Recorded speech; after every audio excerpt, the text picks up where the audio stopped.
বিসমিল্লাহির রহমানির রহিম। তো এখানে আমরা এখন যে কনস্ট্রাকশনটা দেখব সেটা হচ্ছে কনস্ট্রাকশন অফ আ স্কোয়ার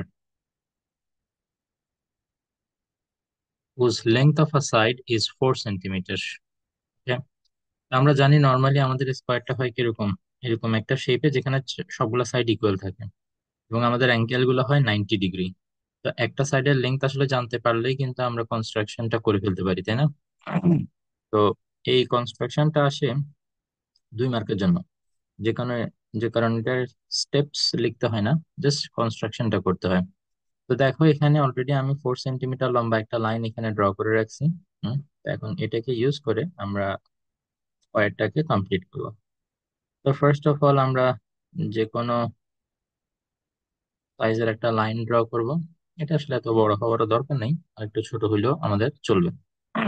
আচ্ছা, দেন আমাদের কাজ হচ্ছে এখানে পারপেন্ডিকুলার ড্র করা, কারণ আমরা জানি স্কোয়ারের সবগুলা সাইড, সরি, সবগুলা অ্যাঙ্গেল হচ্ছে 90 ডিগ্রি।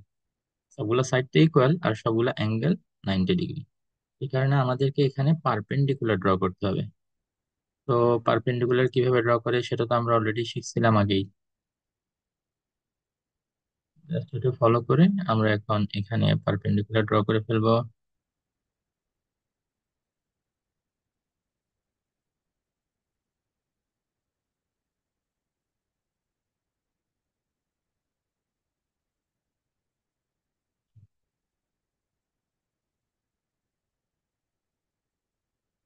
বাস, আমাদের সবগুলো আর্ক ড্র করা কমপ্লিট। এখন আমরা জাস্ট লাইনটা টেনে দিব। ওকে, তারপর আমাদের এই যে 4 সেন্টিমিটার যে লাইনটার ইকুয়াল করে আমাকে সবগুলো সাইড নিতে হবে, এই 4 সেন্টিমিটার ইকুয়াল করবো। দেন এটা লক করে দিলাম। এটাই এখন সব দিকে আমাদেরকে কেটে নিতে হবে, ঠিক আছে? দিকে কেটে নিব, দেন এদিকে, ঠিক আছে? তারপর এই দিকে রেখে আবার এখানে আর্ক কাটতে হবে।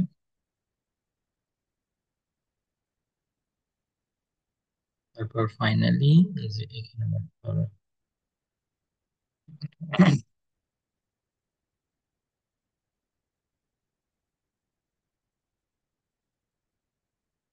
এখানে আমাদের আর্ক, বাস আমাদের এবার সবগুলা সাইডের জন্য আর্ক ড্র করা কমপ্লিট। এখন আমরা জাস্ট লাইনগুলোকে জয়েন করে ফেলি। ব্যাস, এটা হচ্ছে আমাদের স্কোয়ার। এখানে স্কোয়ারের নাম আমরা দিয়ে দিব ABCD। ইচ্ছা মতো, যার যা ইচ্ছা মতো এটা দিতে পারো, কোনো অসুবিধা নেই। তো এটা হচ্ছে কনস্ট্রাকশন যেখানে একটা সাইডের লেন্থ দেওয়া থাকলে আমরা স্কোয়ারটাকে ড্র করে ফেলতে পারি। স্টেপস যেহেতু লাগবে না, সেজন্য স্টেপস এর কোনো পিকচার আমি দিচ্ছি না এখানে। আর তোমাদের যদি কোনো ডাউট থাকে তাহলে কমেন্টে আমাকে জানাতে পারো। আসসালামু আলাইকুম রহমতুল্লাহি ওয়া বারাকাতুহু।